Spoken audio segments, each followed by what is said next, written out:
Graça e paz, queridos irmãos, companheiros de 4x4, que Deus te abençoe demais nesse dia.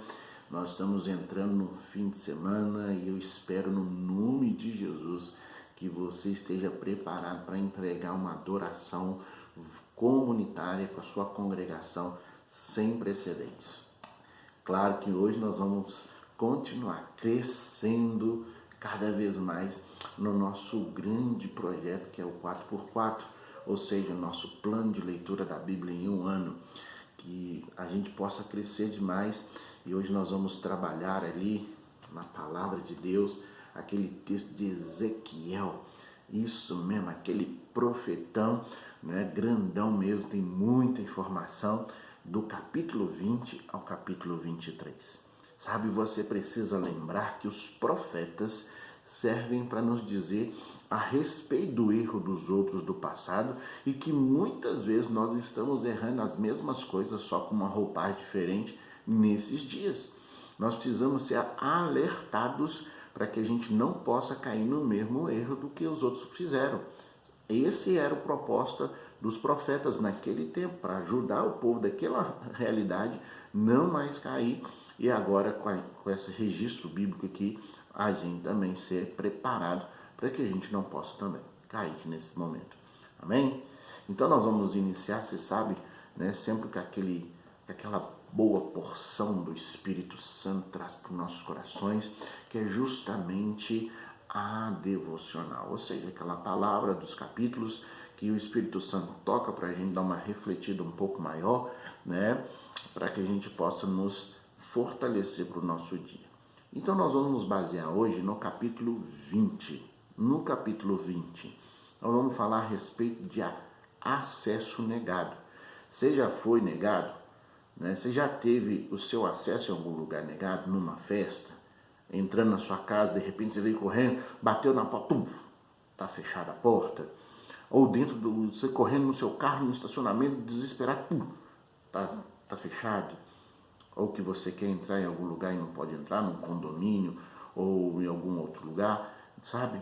Às vezes até mesmo você gostaria muito de entrar no coração da sua esposa, do seu filho, da sua célula, da sua igreja, e você sente que às vezes é negado. Sabe, acesso negado. Isso é uma parte da vida também. É muito ruim. Agora imagine o seu acesso ser negado diante de Deus, sabe? Foi isso que aconteceu com o povo de Israel, foi isso que aconteceu com o povo do passado. E baseado no versículo 3 do capítulo 20 de Ezequiel, nós recebemos de Deus essa palavra. Filho do homem, fale com os líderes de Israel e diga-lhes: assim diz o soberano, o Senhor, vocês vieram me consultar? Juro pela minha vida, não deixarei que vocês me consultem. Palavra do soberano, o Senhor. Sabe, muitas vezes nós não entendemos que Deus tem poder sobre tudo. Por isso que a palavra diz que Ele é o soberano. E uma das coisas que Ele tem poder é justamente ouvir você ou não. Claro que a gente quer que você entenda que Deus está aberto a te ouvir. Mas aqui nesse contexto Ele está nos ensinando que existem situações em nossa vida que projeta em nós um acesso negado a Ele. Nesse capítulo 20 de Ezequiel, né, os líderes de Israel vêm até o profeta com intenção de consultar a Deus. Normal, o profeta, então ele falava de Deus naquele tempo. Eles queriam saber o que deveriam fazer, pois a ruína de Jerusalém estava completa e eles eram agora escravos em Babilônia. Contudo, o Senhor declara claramente a eles: o seu acesso está negado. A única palavra que eles ouvem de Deus é essa: eu juro por mim mesmo, pela minha vida. Deus jura por Ele mesmo, que eu não ouvirei a sua consulta. Não permitirei a sua consulta. A partir disso, Deus começa então a lembrar os procedimentos da idolatria. Você lembra? Já falei da idolatria com você. E o ímpio dos ímpios o relacionamento com os ímpios, dos seus antepassados, como eles trataram a aliança com Deus, e como muitos de nós estamos tratando, vale a pena a gente perguntar: como é que está a nossa aliança com Deus? Como é que está nosso procedimento com Ele? Que, sabe, embora soubesse que Deus amou eles e ama de tal maneira, tão grande, que libertou, livrou, fez nova história, um monte de coisa, eles ainda assim decidiram desprezar a sua palavra. Meu Deus, quantos de nós às vezes dá esse vacilo, não é verdade? O cativeiro em nossas vidas, muitas vezes, parte da nossa desobediência, é consequência das nossas escolhas, é consequência daquilo que a gente não deveria ter escolhido. A gente acaba colhendo o fruto que a gente planta. Nesse dia eu quero, no nome de Jesus, ministrar sobre a sua vida, a partir desse exemplo, que eu e você possamos estar mais atentos à aliança com Deus, ao envolvimento que está à nossa volta, que possa nos tirar dele, para que a gente possa colocar o nosso coração nele, para que o nosso acesso esteja sempre aberto e não negado. Amém? Que Deus te abençoe demais. Eu espero que nós possamos abrir todas as portas com Deus e que Ele ouça todas as nossas consultas no nome de Jesus. No capítulo 21, Deus fala a respeito de uma grande destruição que haveria de fazer junto ao povo. E o que nos chama muita atenção nesse capítulo 21 é que Deus fala: eu vou fazer uma grande destruição e destruirei justos e ímpios. Meu Deus! Mas o justo não deveria ser conservado?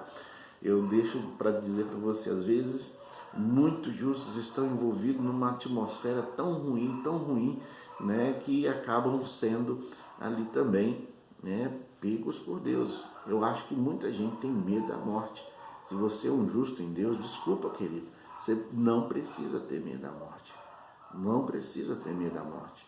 Sabe, Deus é justo, Ele sabe todas as coisas, Ele vai nos conduzir, vai nos levar em caminhos que realmente são os melhores para nós. Você precisa entender que a morte, para quem crê em Deus, não é um terror. Não é um terror. É triste, é lamentável que perdemos pessoas queridas, vamos nos separar delas, mas não é um terror. Nós precisamos nos afirmar que é um subterfúgio, é um recurso de Deus, e nós precisamos nos alinhar. Deus fala no capítulo 21 que vai fazer, Ele vai empunhar uma espada por causa da idolatria, por causa de um monte de coisas que as pessoas fizeram, e Ele vai fazer isso e vai usar a espada como um ato de justiça, sabe? Uma espada afiada. No Novo Testamento é interessante que Deus chama a Bíblia de espada, ou seja, a palavra de Deus, ela é usada para determinar as coisas, é determinante. A palavra de Deus é instrumento que vai dar realmente base para um julgamento. Então, por isso precisamos estar afiados, nós precisamos estar pegos, juntinho dessa palavra, juntinho dessa espada, porque essa espada vai vir para justos e injustos, não é verdade? Nesse mesmo capítulo, Deus fala no versículo 22, qual é o primeiro que vai ser passado a espada? Jerusalém. Jerusalém vai ser sorteada, vai ser colocada como cerco, vai ser sitiada, vai ser destruída, ok? Porque é a simbologia do justo. Jerusalém é a simbologia do justo, mas vai ser destruída. E Jerusalém vai ser destruída porque também muitos vão se levantar para dar falsas profecias. Cuidado com o que você ouve. Não ouça apenas aquilo que te faz bem, aquilo que é legal. Olha, infelizmente eu queria muito falar uma palavra mais amena aqui hoje, mas eu quero te dizer a verdade. Por isso eu estou falando sobre esse profeta, por isso eu estou falando sobre essas coisas. Então Jerusalém vai ser enganada pelos profetas, foi enganada e acabou sendo dizimada. Mas Deus também diz que vai lutar contra os ímpios, vai destruir os ímpios. E os ímpios aqui, nesse capítulo, ele é externado a partir do grupo chamado Amonitas. Deus também vai destruí-los com a sua espada, sabe? Então, nós precisamos entender que é um ato de justiça de Deus. E esse ato de justiça acontece porque Deus precisa revitalizar, Deus precisa restaurar, Deus precisa purificar.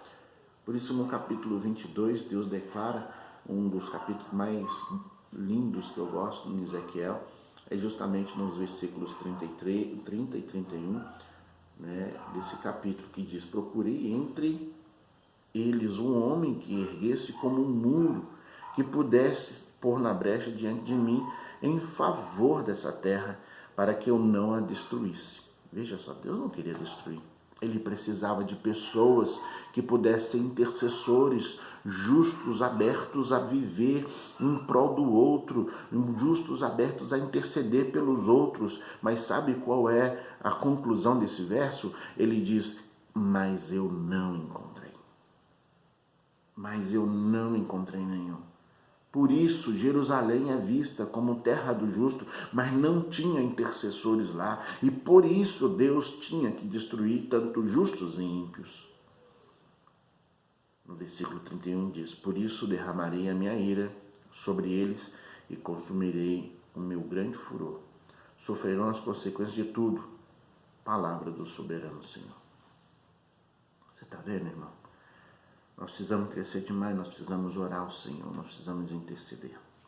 Como é que está a sua intercessão aí pela sua casa, sua família, pelas pessoas que estão à sua volta? Irmãozão, eu quero te ativar demais, eu quero que você se levante. Não adianta ser crente, tem que participar.